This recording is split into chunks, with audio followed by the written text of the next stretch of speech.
William Pepper is James Earl Ray's attorney and the author of Orders to Kill: The Truth Behind the Murder of Martin Luther King.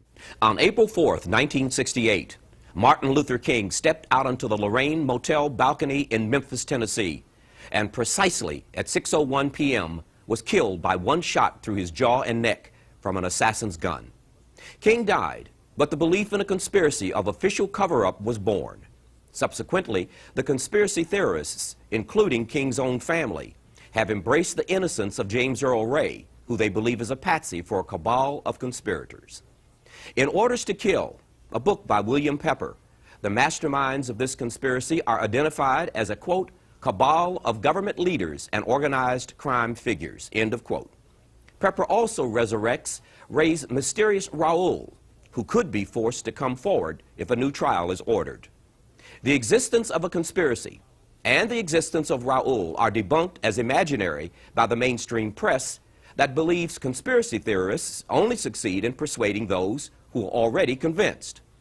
Among the most outspoken critics is author David Garrow, who accused the King family of being, quote, irresponsible and misinformed, and is certain Ray pulled the trigger. So certain, in fact, that he refused to appear on this program with Pepper, who is equally adamant about Ray's innocence. Then there is Ray himself, a petty crook, whose testimony is in part in conflict with witnesses and who is widely suspected of knowing more than he is telling. Citing my book, Black Lies, White Lies, as the source, a syndicated columnist in the Miami Herald recently reported that the Army intelligence was conducting surveillance on King on April 4th, the day he was murdered.